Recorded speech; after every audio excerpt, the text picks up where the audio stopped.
Assalamualaikum warahmatullahi wabarakatuh.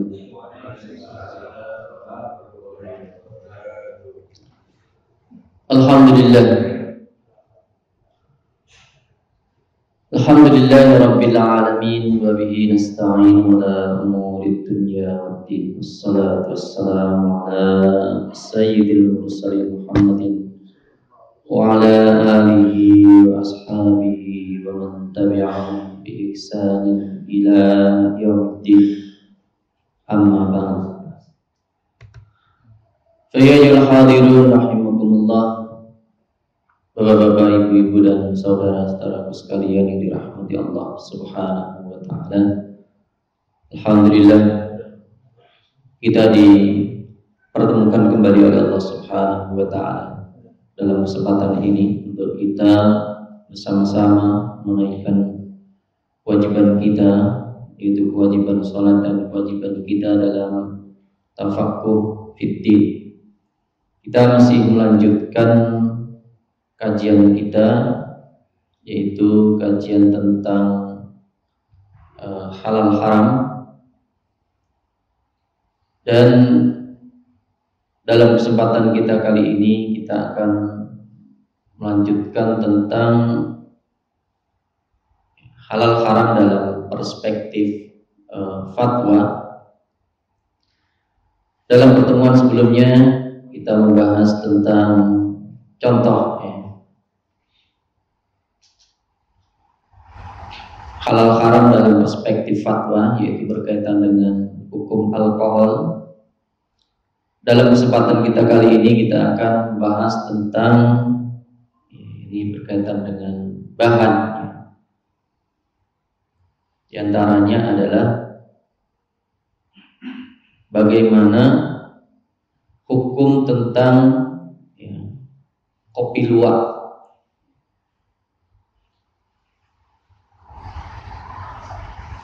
Jadi termasuk yang ditetapkan hukumnya berdasarkan fatwa. Kalau di Indonesia ini baru difatwakan tahun 2010 ya. Dan Indonesia ini termasuk salah satu penghasil kopi terbesar di dunia. Nah, di antaranya adalah kopi yang banyak diminati, yaitu kopi luwak. Dan ini sebenarnya sudah sejak lama dikonsumsi oleh masyarakat Indonesia. Jadi sejak penjajahan Belanda itu sudah mulai dikenal ya. Nah, di antara keutamaan dari kopi luwak ini adalah dia memiliki cita rasa yang khas, lebih nikmat jika dibandingkan dengan kopi-kopi yang lainnya. Nah, ini kira-kira kopi luwak ini menjadi lebih enak itu gara-gara apa? Apa gara-gara dimakan luwak atau karena yang lainnya? Gara-gara dimakan luwak ya. Jadi sehingga harganya juga mahal ya. Harganya lebih mahal dibandingkan dengan kopi biasa. Bahkan ya, kopi luwak ini yang asli ya, itu satu cangkirnya bisa 100.000 gitu. Bahkan lebih ya. Nah itu kalau buat beli kopi biasa udah dapat berapa cangkir itu Pak? Ya. Nah itu, ya. Nah itu kalau dia bubuk saja itu ada yang 1 kilo itu harganya sampai 1.370.000-an lebih. Ya. Ya, ada yang 950, tergantung juga dari kualitas kopinya. Ini hanya untuk kopi saja, yang hobi kopi. Nah kalau kopi yang kita konsumsi itu biasanya itu sudah tidak murni, ya, itu sudah ada campuran-campurannya sehingga harganya lebih murah. Nah dengan harga yang begitu mahal, nah ini menarik minat para petani, ya, terutama yang di daerah-daerah penghasil kopi, ya, sehingga luwak ini kemudian diternak, ya, diternak, dan dia khusus dikasih makan kopi, bukan luwak liar, ya. Jadi dia sudah diternak, dikarantina, jadi khusus dikasih makan kopi. Nah kopi luwak ini banyak dihasilkan di daerah mana aja Pak kira-kira? Sumatera. Ya, Sumatera ini banyak, ya. Di daerah Aceh itu juga banyak. Ya, ada yang dari Aceh Pak. Nah, kemudian dari Sidikalang, Kabupaten Dairi juga, ya, banyak dihasilkan. Dari Lampung, ya, Lampung Tengah, Lampung Barat, dari Mandailing, kemudian dari Kecamatan Barumun Tengah, Sumatera Utara, Bengkulu, kemudian Pangaralam, Pagar Alam, ya. Itu banyak dihasilkan kopi luwak ini. Kalau di Jawa, di Priangan, Jawa Barat, Kampung Kopi Banaran, Ambarawa, kemudian di Bondowoso, Bali, itu banyak menghasilkan kopi. Jadi kopi luwak adalah kopi yang berasal dari biji, ya, biji kopi yang dimakan oleh luwak, kemudian dikeluarkan kembali bersama kotorannya, kemudian diolah menjadi serbuk kopi dan dikonsumsi sehingga dikenal dengan kopi luwak. Jadi bukan sekedar mereknya, jadi itu memang dari apa kita menyebutnya itu bukan kotoran, ya. Jadi dia kopi yang dikonsumsi oleh luwak dan dikeluarkan bersama kotoran luwak. Ya. Nah, di antara persoalannya adalah bahwa apakah kopinya itu termasuk, ya, sudah menjadi najis atau belum, ya. Jadi kotoran itu dia berubah ataukah tidak kopinya itu. Nah, kalau dia berubah menjadi najis atau bercampur dengan najis, ya, maka di situ hukumnya haram. Karena setiap yang najis adalah haram, ya. Nanti tidak bisa dibalik. Jadi setiap yang najis pasti haram. Tidak semua yang haram najis. Semua yang halal pasti suci. Tidak semua yang suci halal. Lalu bagaimana hukumnya? Nah, kalau kita kaji di dalam Al-Quran, karena nanti banyak sekali, ya, hal-hal yang tidak disebutkan di dalam Al-Quran maupun Sunnah Nabi. Jangan sampai nanti kita mengatakan kan tidak ada hukumnya ya kopi luwak dalam Al-Quran. Kira-kira ada nggak Pak dalilnya? Kalau yang menyebutkan tentang hukum kopi luwak itu di dalam Al-Quran, maka secara khusus tidak ada. Ya. Tetapi ya, secara umum Al-Quran menjelaskan perintah tentang mengkonsumsi yang halal dan yang baik. Ya. Al-Quran memerintahkan kita agar mengkonsumsi yang halal dan baik. Nah, kira-kira baik itu termasuk tadi ya, yang dikonsumsi itu layak apa tidak?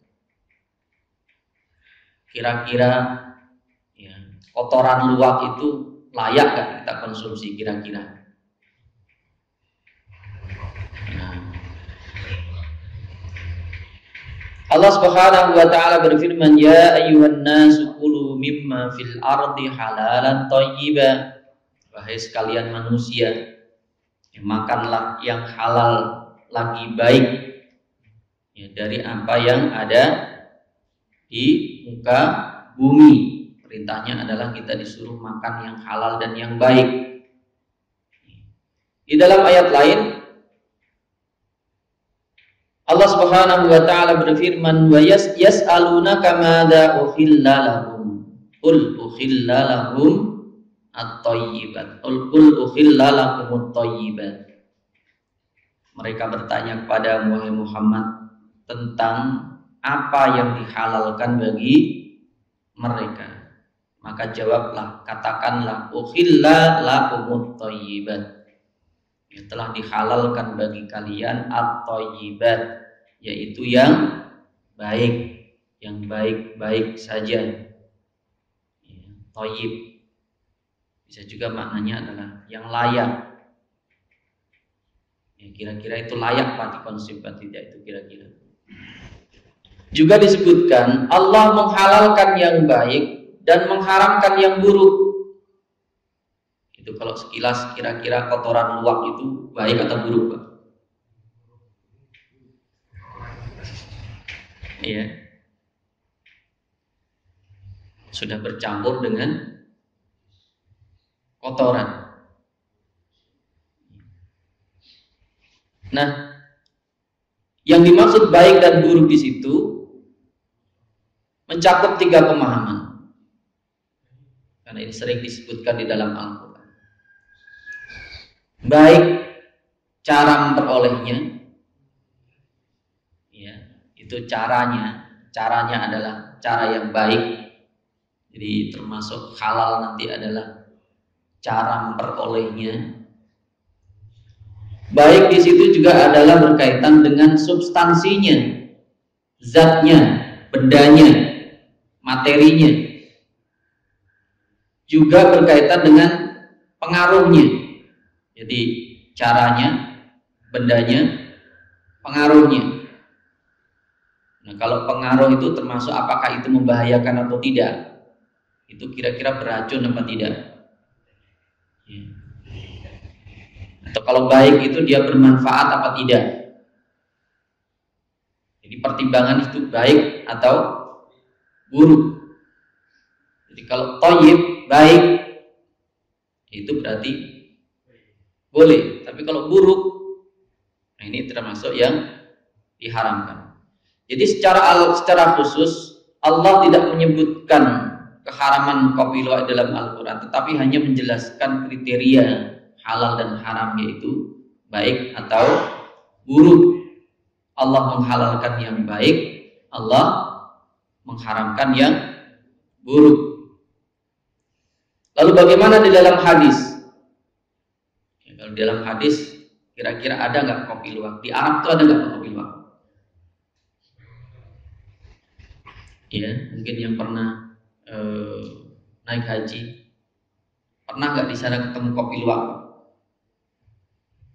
Ya, karena di Saudi itu apa saja ada. Ya, karena di situ didatangi oleh orang-orang dari seluruh dunia, sehingga di Saudi itu apa saja ada. Ya, termasuk kalau kita cari jengkol di sana juga ada. Padahal tidak ada pohon jengkol di sana. Pohon pete juga ada. Orang Indonesia. Iya. Nah, ini kira-kira yang penggemar ini kira-kira butuh nggak di sana selama naik haji misalnya kan? Ya. Di sana itu apa saja ada. Jadi yang tidak ada itu ada karena dari berbagai negara. Itulah diantara keunikannya. Ya, termasuk dikabulkannya doa Nabi Ibrahim ya. Dia tidak meminta pohonnya, tapi minta buahnya. Buah dari seluruh dunia ada. Ada rahmat Allah Subhanahu wa taala. Ya, di dalam hadis Nabi juga tidak dijelaskan secara khusus tentang hal ini. Nabi hanya menjelaskan kriterianya saja. Rasulullah Shallallahu Alaihi Wasallam bersabda, "Ma'ahallallahu fi kitabihi fahuwa halal." Apa yang dihalalkan oleh Allah di dalam kitabnya maka itu hukumnya halal. Ini disebutkan dalam Al-Quran. Sebelumnya pernah kita bahas. Ya, apa saja itu. Wa ma harrama fahuwa haram. Apa yang diharamkan oleh Allah maka hukumnya haram. Karena yang halal dan yang haram itu, yang halal haram itu sudah jelas. Al halalu bayyinun wal haramu bayyinun. Ya, yang halal itu sudah jelas, yang haram juga sudah jelas. Ya. Wa ma sakata anhu, dan apa yang Allah diamkan, tidak disebutkan ini halal apa haram, fahuwa afiyah, maka itu termasuk pemaafan. Ya, afiyatun, dimaafkan oleh Allah. Faqbalu minallahi afiyatahu, ya, maka terimalah pemaafan Allah. Fa innallaha lam yakun nasiyan, Allah itu tidak pernah lupa. Ya, kalau tidak disebutkan dalam Al-Quran, itu bukan berarti Allah itu lupa, karena Allah Maha Tahu dan Allah tidak pernah lupa. Ya, maka kemudian disebutkan oleh Rasulullah, "Wa ma kana rabbuka nasiya," dan tidaklah Allah, ya Rabb kamu itu nasiyan, lupa. Allah tidak lupa. Kalau tidak disebutkan itu bukan berarti lupa. Ya. Jadi kemudahannya diberikan oleh Allah pada kita. Ya. Di dalam hadis tidak disebutkan tentang ya, kopi luwak. Kemudian di dalam hadis lain Rasulullah Shallallahu Alaihi Wasallam telah bersabda, "Innallaha farada faraida, fala tudayyi'uha." Sesungguhnya ya Allah itu sudah menetapkan suatu kewajiban, maka janganlah kita menyia-nyiakan. Ya, jangan kalian menyia-nyiakan kewajiban itu. Dan wa hadda hududa fala ta'taduha, dan Allah sudah memberikan batasan, ketentuan. Ya. Jadi Allah itu sudah memberikan batasan-batasan. Maka janganlah kalian melewatinya. Jadi batasan yang sudah ditentukan oleh Allah itu jangan diterjang, jangan dilewati. Wa harrama asya'a, dan Allah telah mengharamkan sesuatu. Fala tudayyi'uha, maka jangan sampai kita ya, melanggarnya. Dan Allah mendiamkan beberapa hal. Ya, Allah mendiamkan, membiarkan. Wasakataan asya' rahmatan lakum, sebagai rahmat untuk kita. Itu rahmat. Rahmat itu kasih sayang. Ya, maka yang haram itu tidak banyak. Ya, yang haram itu tidak banyak. Kewajiban juga tidak banyak. Ya, kewajiban itu tidak banyak. Yang haram tidak banyak. Yang makruh juga tidak banyak. Yang paling banyak apa? Mubah. Yang paling banyak itu mubah dan sunnah. Ya, yang paling banyak itu mubah dan sunnah. Jadi Allah itu memberikan kebebasan kepada kita. Jadi yang diharamkan yang disebutkan yang tertentu saja, tidak banyak. Tapi terkadang malah orang yang dicari yang itu, yang apa namanya, menurut mereka itu yang beda lah ya, yang beda gitu. Jadi Allah tidak menyebutkan sesuatu atau mendiamkan sesuatu itu sebagai rahmat untuk kita, ghaira nisyanin, bukan karena lupa. Bukan karena lupa. Ada rahmat Allah Subhanahu wa taala. Nah, jadi tidak disebutkan. Jadi di situ Nabi menjelaskan bahwa yang halal itu jelas, yang haram itu sudah jelas. Ya, kalau tidak disebutkan berarti itu adalah pemaafan dari Allah Subhanahu wa taala. Kemudian dalam perspektif kaidah fikih, ya, dalam pandangan kaidah fikih. Dalam kaidah fikih tidak dijumpai juga tentang hukum kopi luwak. Dan di dalam kaidah fikih yang disebutkan adalah al-aslu fil asya'i an-nafi'ati al-ibahah. Asal sesuatu yang bermanfaat itu adalah mubah. Segala sesuatu yang bermanfaat itu hukumnya boleh, yang bermanfaat. Wa fil asya'i ad-darati al-hurmah, dan pada sesuatu yang membahayakan itu hukumnya adalah haram. Ini dalam kaidah fikih, kaidahnya juga secara umum, ya, menyebutkan kriteria halal haram secara umum. Kemudian kaidah yang lainnya al-aslu fil asya'i al-ibahah. Ya, asalnya segala sesuatu itu adalah boleh. Malam yakum dalilun mu'tabarun alal khurma, selama tidak ada dalil mu'tabar yang mengharamkannya. Jadi asalnya segala sesuatu adalah boleh, ya, kecuali ada dalil yang mengharamkan. Ada nggak kira-kira kopi luwak itu hukumnya haram? Kemudian dalam kaidah yang lain, al-aslu baqa'u ma kana ala ma kana. Ya, asal segala sesuatu itu adalah, ya, tetapnya hukum sesuatu itu sebagaimana sebelumnya. Ya, kalau kopi itu asalnya halal atau haram? Halal.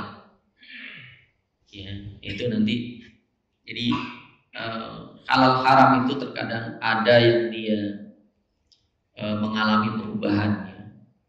Jadi kita contohkan kemarin itu buah anggur itu hukumnya halal. Tapi kalau dia sudah berubah, ya, melalui proses fermentasi menjadi minuman, ya, menjadi minuman, maka itu hukumnya haram.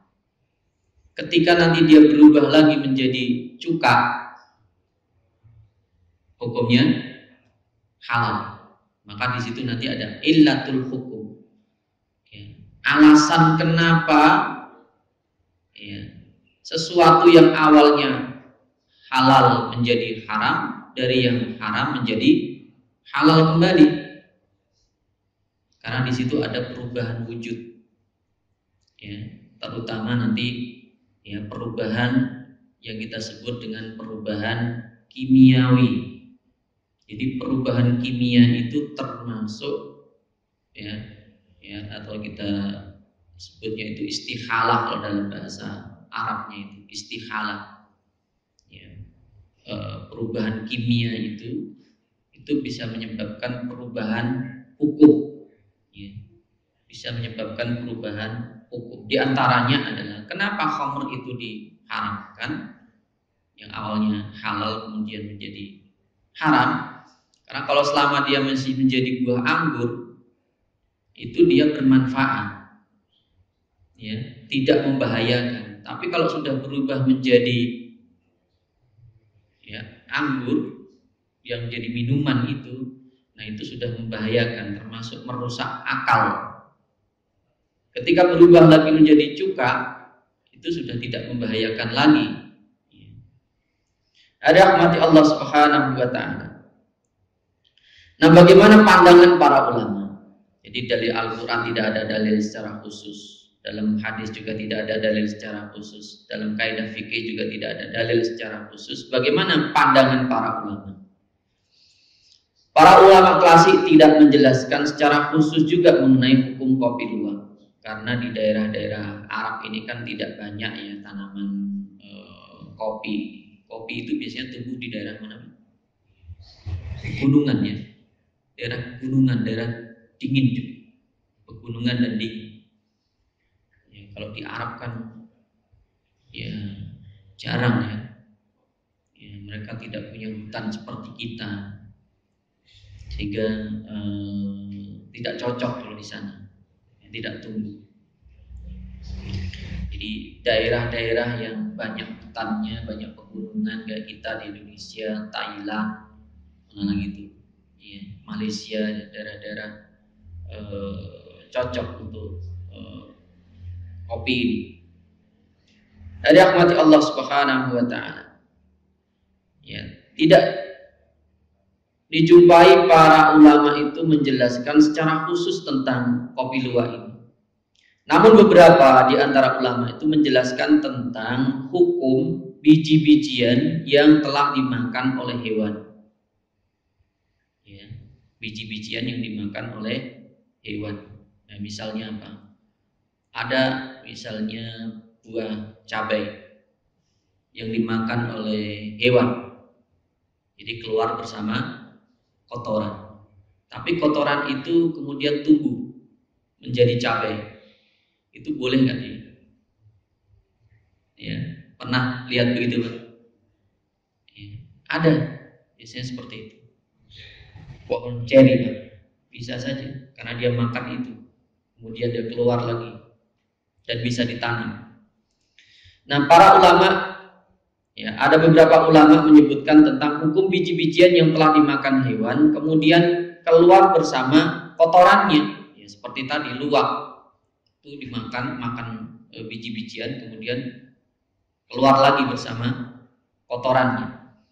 Di antaranya yang pertama, pendapat Imam An-Nawawi dalam kitab Al-Majmu', ya, juz 2 halaman 573 yang menerangkan bahwa jika ada hewan yang memakan biji-bijian, ya, biji-biji tumbuhan itu, kemudian ya, dikeluarkan lagi dari perutnya, maka jika tetap kondisinya dengan sekiranya ditanam dapat tumbuh, jadi kalau biji itu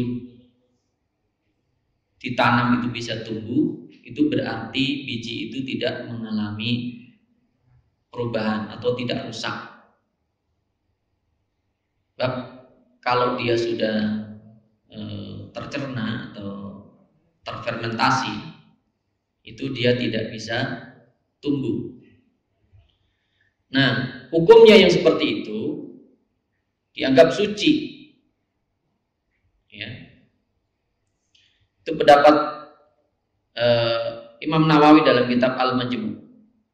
Jadi beliau menjelaskan jika ada hewan memakan biji tumbuh-tumbuhan kemudian dapat dikeluarkan dari perut, jika kekerasannya tetap dalam kondisi semula, karena ada biji jambu misalnya, ya itu kan keras, ya, tidak terpengaruh ketika dicerna, tetap utuh, ya.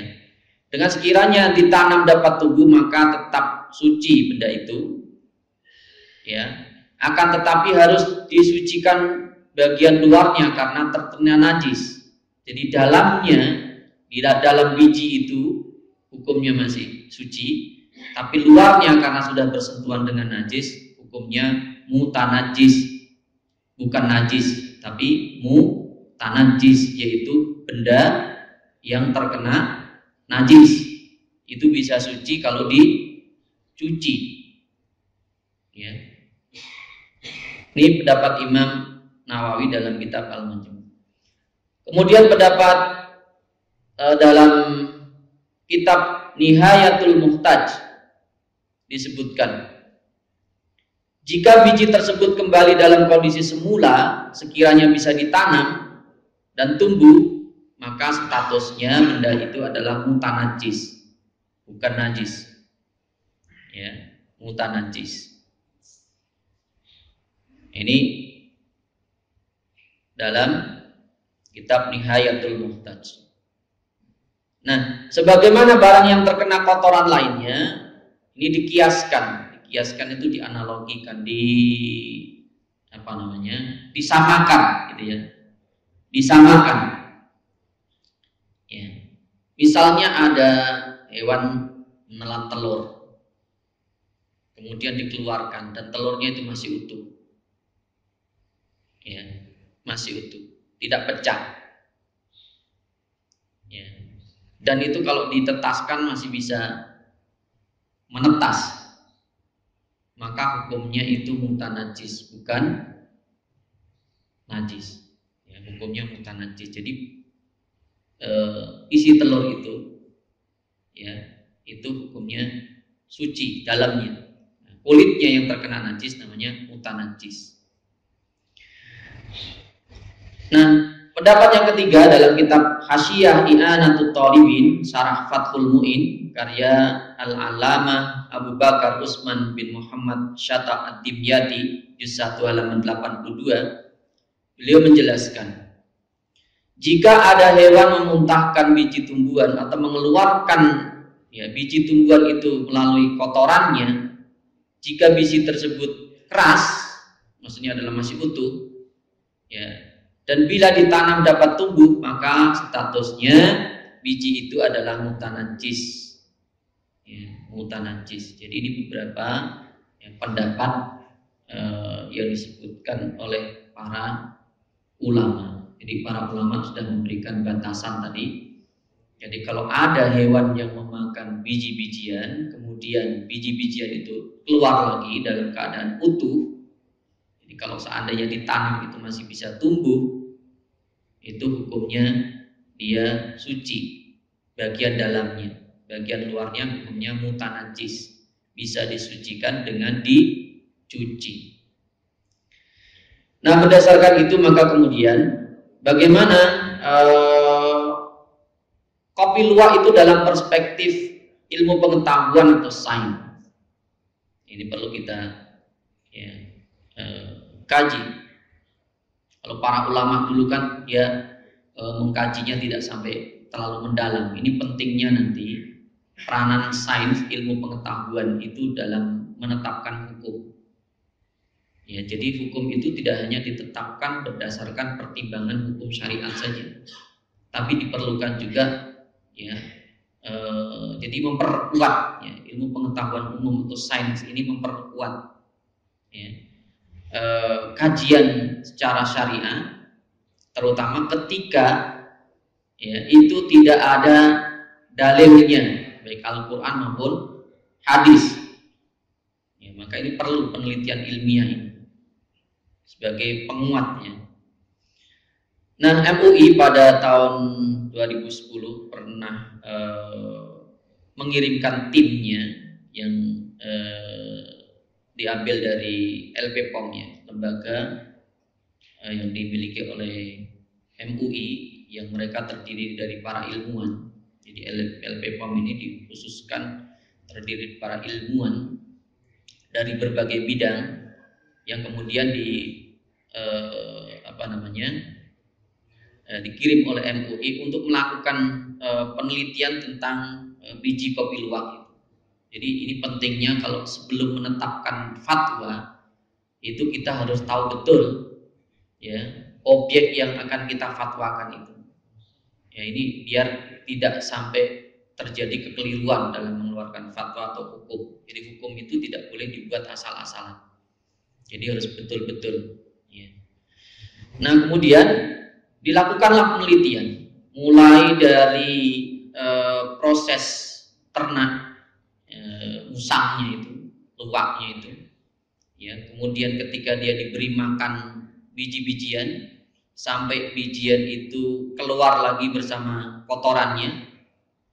Setelah keluar itu kemudian diperiksa bagaimana kondisi kopinya, apakah itu sudah rusak atau hancur ataukah masih utuh.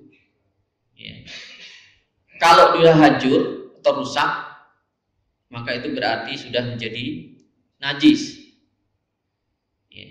Kalau rusak berarti sudah menjadi najis. Bagaimana tadi ketentuan yang ada di dalam kitab-kitab para ulama tadi, ya, untuk memastikan itu, ya, dilakukan penelitian. Nah, temuan yang ditemukan oleh LPPOM adalah menyebutkan bahwa biji kopi luwak itu masih utuh.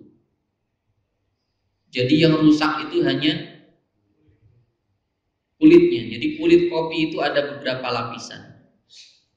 Ada kulit yang lunak itu yang warnanya merah, itu memang rasanya manis itu kalau kita coba gitu. Nah, di bawahnya itu ada lapisan kulit lagi yang disebut dengan kulit tanduk. Jadi ada kulit tanduk namanya. Ini kalau yang di daerah-daerah penghasil kopi dia tahu. Jadi ada dua lapisan kulit. Ya. Yang tercerna oleh luwak itu adalah kulit luar yang berwarna merah itu. Sedangkan kulit dalamnya, kulit tanduk itu dia tercerna. Tidak tercerna.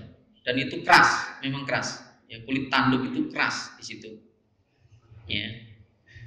Jadi biji kopi yang dilapisi oleh kulit tanduk itu tidak mudah rusak meskipun telah dikonsumsi oleh luwak. Lapisan kulit tanduk ini melindungi biji kopi dari kontaminasi najis, ya. Sehingga biji kopi ini statusnya adalah mutanajis, bukan najis. Nah, apakah termasuk di situ sudah, ya, kan di dalam perut itu kan ada proses tadi, ya, proses secara kimiawi. Ya, apakah tadi rasa kopi itu menjadi enak gara-gara dimakan luwak atau gara-gara apa? Kalau gara-gara dimakan luwak itu ya artinya udah terkontaminasi dengan proses pencernaan itu, proses kimiawi itu. Ternyata ya, temuan LPPOM ini tidak, biji kopi tidak terpengaruh dengan proses kimiawi itu, ya, sehingga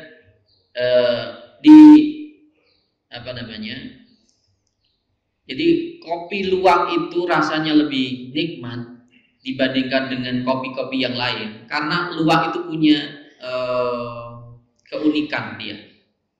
Jadi luwak itu termasuk hewan yang tidak sembarangan memakan kopi. Jadi kopi yang dimakan oleh luwak itu hanya kopi-kopi tertentu saja. Yang bagus, yang kualitasnya bagus, benar-benar bagus. Jadi kalau kita kasih makan kopi itu, tidak semua kopi nanti dimakan semua, tidak. Dia pilih-pilih. Jadi yang dimakan kopi itu memang kopi yang memiliki kualitas terbaik.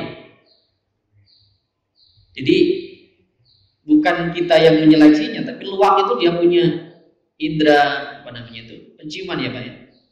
Seperti hewan-hewan pemakan buah itu dia tahu.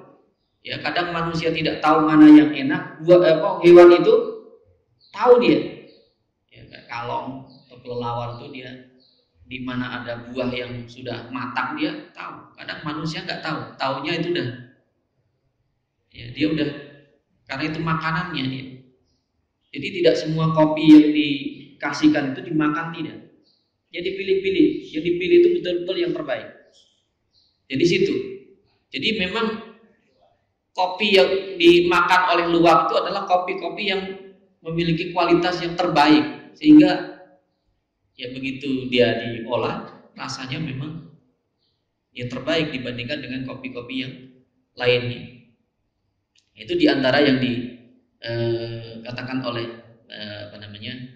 LPPOM ini. Jadi dia mengatakan karena memang yang dikonsumsi terbaik, ya pantas saja kalau kopinya rasanya lebih enak. Yang berbeda dengan kopi yang lain masih bercampur dengan kopi yang masih muda, bercampur dengan kopi yang kualitasnya kurang bagus, sehingga itu berpengaruh kepada rasa itu. Ya. Jadi biji kopi akan menjadi najis jika lapisan pembungkusnya atau kulit tanduknya itu rusak, sehingga ya terjadi percampuran antara biji kopi dengan kotoran luwak. Maka nanti prosesnya ya, itu diteliti oleh perlu dipisahkan nanti. Ya kemungkinan bisa juga dari sekian kopi itu ada yang kulitnya rusak, bisa saja kulit tanduknya, tapi kebanyakan tidak. Ya. Maka kemudian kalau itu masih utuh kemudian dibersihkan, dicuci. Ya. Jadi biasanya itu kalau dalam prosesnya itu biji kopi itu dari kotoran itu dikumpulkan kemudian dicuci. Setelah dicuci nanti disortir, dipilihin yang masih bagus diambil, yang sudah rusak kulitnya dibuang. Ya, baru setelah itu nanti dipanaskan, kemudian diproses, diproduksi. Ya. Ya. Kemudian dari penjelasan para pakar ya tentang kopi itu juga dia memberikan penjelasan tentang tadi ya, menguatkan sebenarnya bahwa betul kopi itu memiliki lapisan yang disebut dengan kulit tanduk tadi, yang itu memang benar-benar bisa menjaga. Itu kalau kita buka dengan tangan saja, kalau udah kering Pak ya, itu susah ya. Jadi bisanya itu kalau tumbuk, biasanya tumbuk atau itu dengan digiling ya. Jadi kalau hanya dengan tangan misalnya itu sulit untuk membuka biji kopi itu. Biasanya seperti itu. Jadi dari situ kemudian secara umum, ya, secara ilmiah disebutkan bahwa biji kopi yang keluar dari kotoran luwak tidak berubah, ya. Serta dapat tumbuh jika ditanam.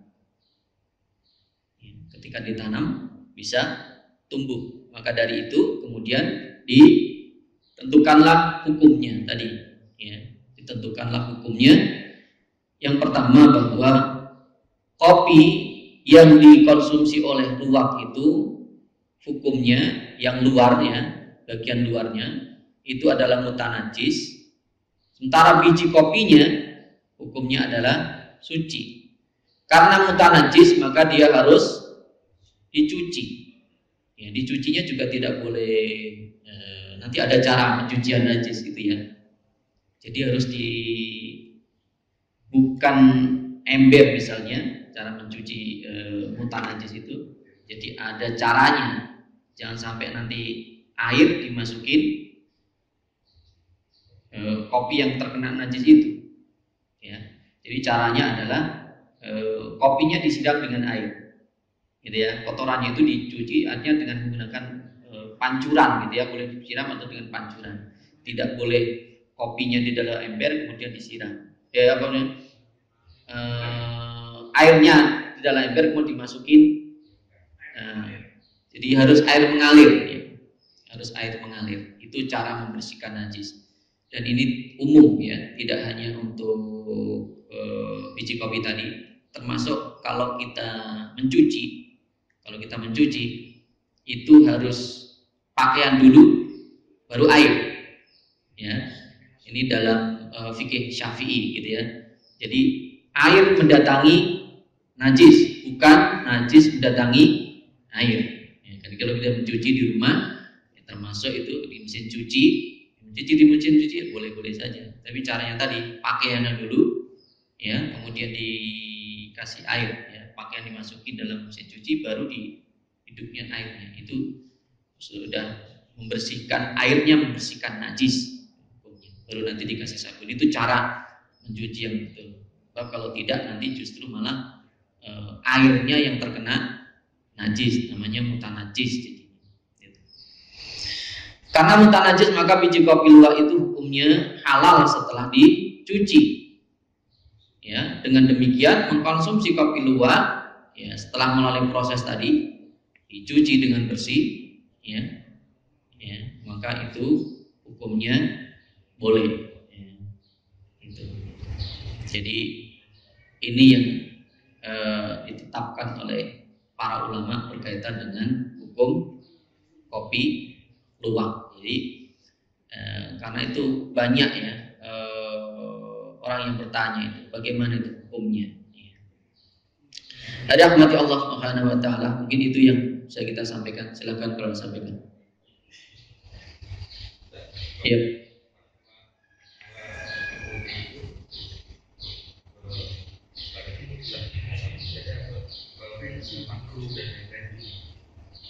Iya, termasuk makro dan sebagainya. Ya. Ini yang berkaitan dengan halal haram untuk produk ya. Tadi nanti ada bahan, ada produk ya. Dan itu cara penfatwaannya agak berbeda. Ya, tapi komisi yang menetapkan fatwa namanya komisi fatwa. Ya, komisi fatwa sama. Nah itu nanti mencakup tadi semua yang berkaitan dengan hukum, yaitu 5 hukum syariat itu ya. Ada haram, ada makruh, ya, ada halal istilahnya ya. Halal itu mencakup 3 di situ. Ya, sesuatu yang diperbolehkan ya. Artinya halal itu ada sesuatu yang diperbolehkan. Jadi kalau hukum syariat itu kan berkaitan dengan perintah dengan larangan. Ya, berkaitan dengan perintah dan larangan. Perintah itu ada 2, ada wajib, ada sunnah. Kalau larangan itu ada 2, ada haram, ada makruh. Yang tidak berkaitan dengan perintah dan larangan namanya mubah. Nggak ada perintahnya, nggak ada larangannya, itu mubah. Jadi itu mencakup juga di situ. Jadi tidak hanya, nah sehingga lebih memudahkan itu adalah kita sebut tadi halal haram. Kalau halal itu sebenarnya ada berkaitan dengan 3 tadi. Ya. Kalau yang haram itu adalah tingkatan larangan ya, dari masuk dari yang dilarang. Jadi haram itu artinya terlarang. Ya. Baik itu tingkatan haram ataupun makruh. Ya. Tapi kalau makruh itu kan sudah dijelaskan oleh para ulama. Kalau ditinggalkan dapat pahala, kalau dikerjakan tidak dosa. Ya, termasuk nanti hukum rokok. Rokok itu hukumnya apa, Pak? Kalau enggak semua juga. Enggak, bukan karena lembaga ini. Iya, itu hukumnya apa ya? Ya, kalau MUI itu menyebutkan haram bagi wanita hamil dan anak-anak. Tapi kenapa bagi laki-laki tidak, bagi bapak-bapak tidak?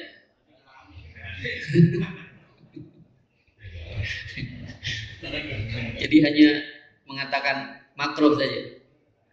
Nah, ini kan sebenarnya makruh itu juga termasuk yang dilarang juga. Makruh itu udah tingkatan dilarang juga. Enggak. Iya, betul. Tidak disukai. Makruhun itu artinya tidak disukai.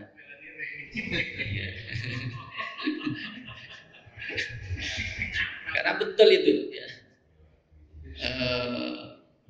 Iya, memang dalam menentukan hukum itu ya memang perlu kajian yang mendalam, yang mendetil gitu. Nah, di situ juga termasuk panggilan tadi ya, panggilan keimanannya, panggilan iman. Iya, dari berbagai perspektif perlu dikaji. Ya, perlu dikaji. Ya, itu termasuk salah satu masalah juga itu sebenarnya. Ya, masalah kita. Kalau diharamkan, ya. Tapi yang namanya hukum ya harusnya tidak pilih-pilih. Hukum itu nggak pilih-pilih. Tapi nanti kiasannya begini. Ya hukum itu bisa beda orang, bisa hukumnya, beda hukumnya. Ada yang mengatakan begitu. Contohnya apa, Pak? Kalau orang kena diabetes misalnya, gula itu hukumnya halal apa haram?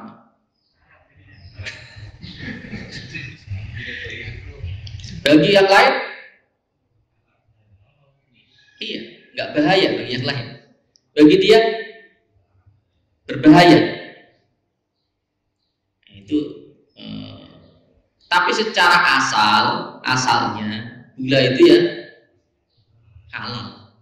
Jadi dihindari di situ bukan karena haram sebenarnya, ya bukan karena haram, tapi itu memang efeknya, pengaruhnya tidak baik bagi kesehatan.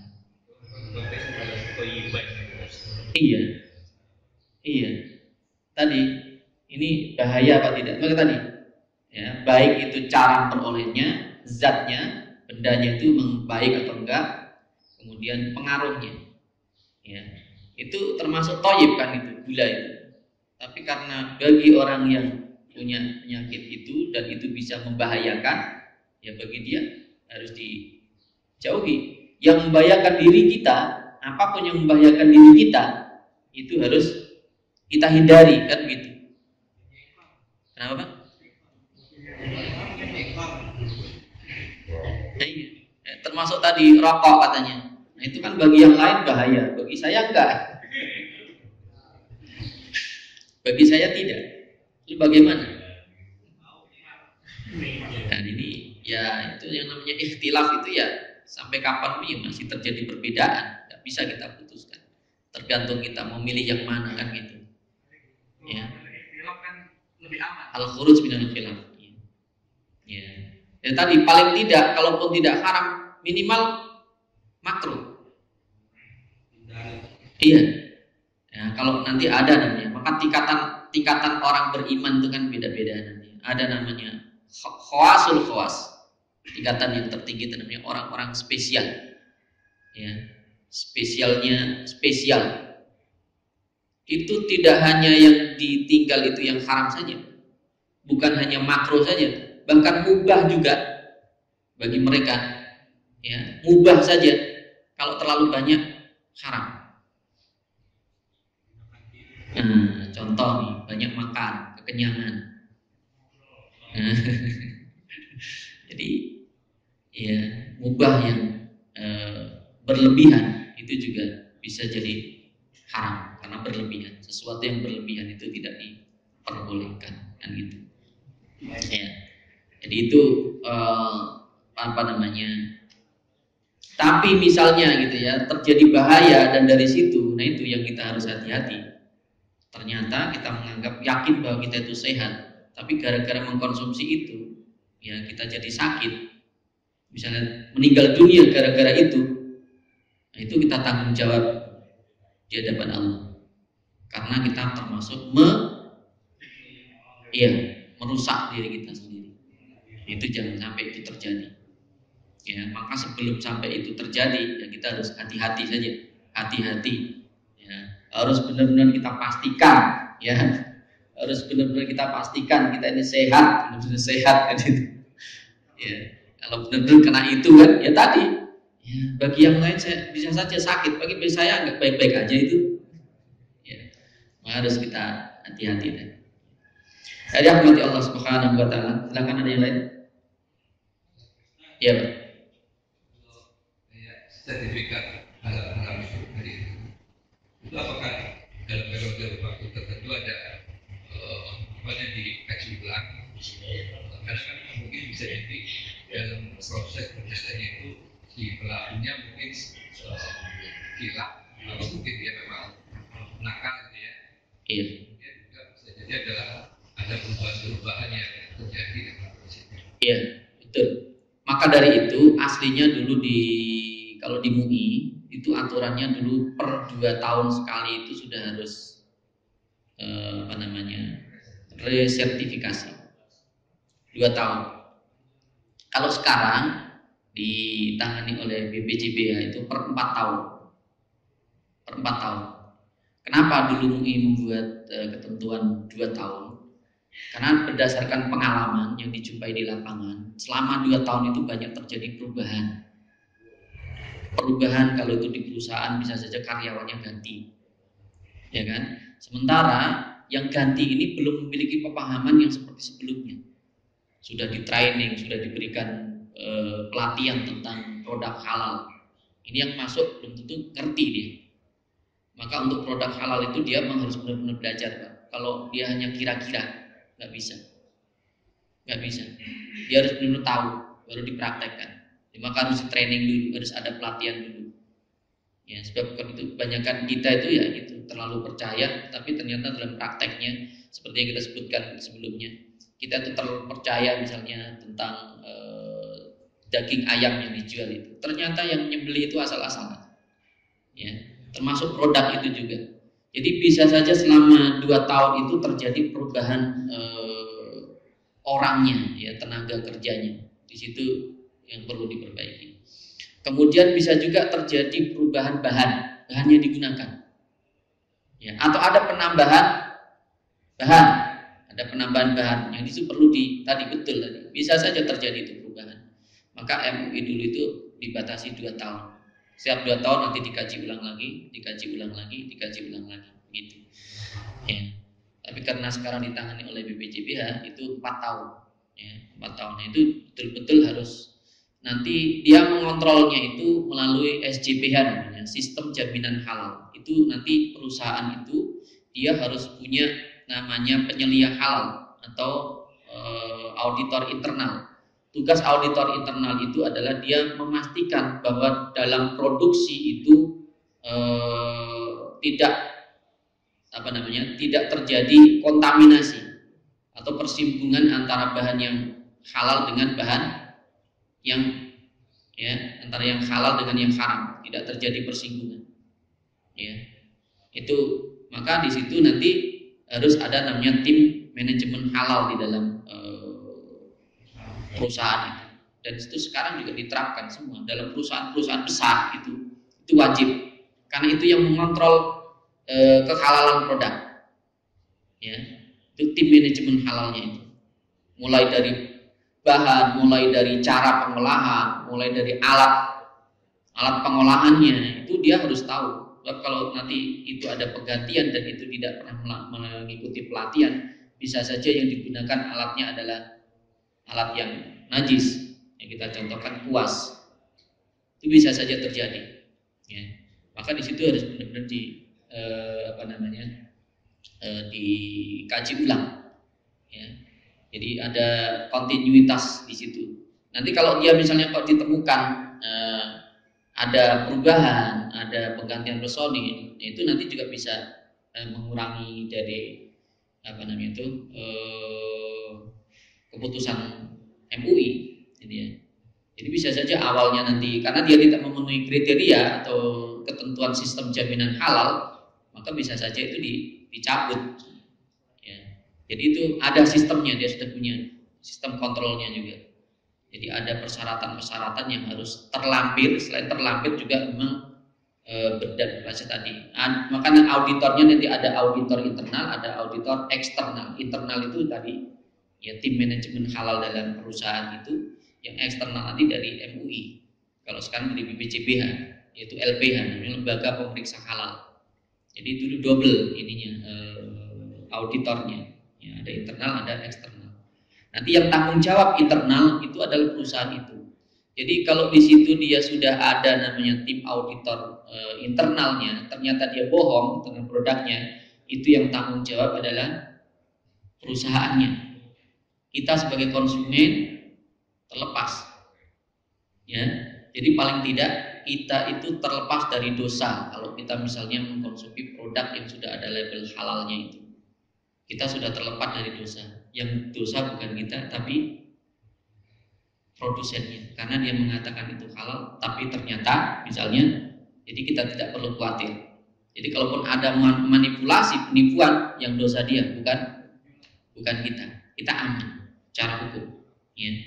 Ya termasuk bank juga itu, bank syariah dengan non syariah. Ya, dikatakan syariah, tapi ternyata misalnya kok dia dalam prakteknya tidak sesuai syariah, itu yang dosa bukan kita, tapi itu dia.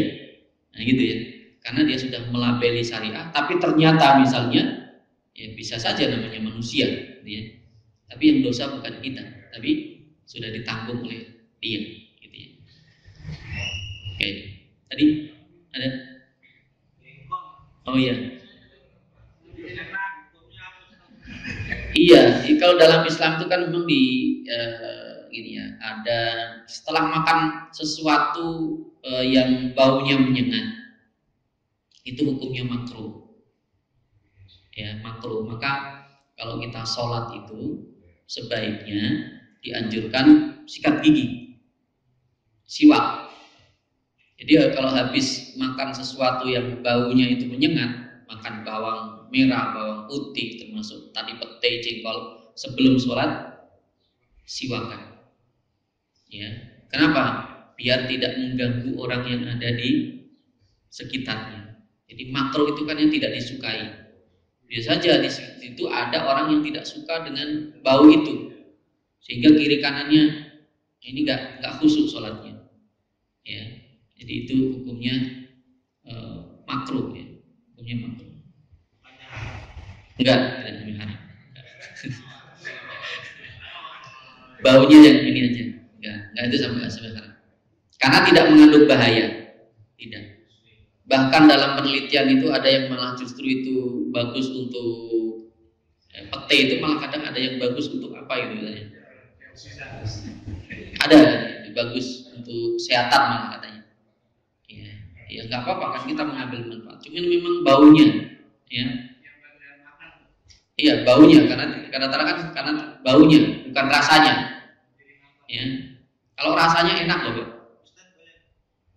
Dulu pernah ya. Bener. Ya. Dulu seneng ya waktu kecil. Tapi sekarang enggak. Enggak juga. Karena baunya aja. Ya karena tidak disukai tadi karena baunya aja, bukan karena hukumnya haram, bukan. Baunya aja. Kenapa? Enggak, bukan karena itu sih, karena baunya aja sebenarnya tidak suka. Tapi kalau enak, jadi antara bau dengan rasa itu kadang beda. Baunya enggak enak tapi tadi. Iya. Cukup Pak ya. Mari kita tutup dengan doa kafaratul majlis. Subhanakallahumma bihamdika asyhadu an la ilaha illa anta astaghfiruka wa atubu ilaik. Assalamualaikum warahmatullahi wabarakatuh.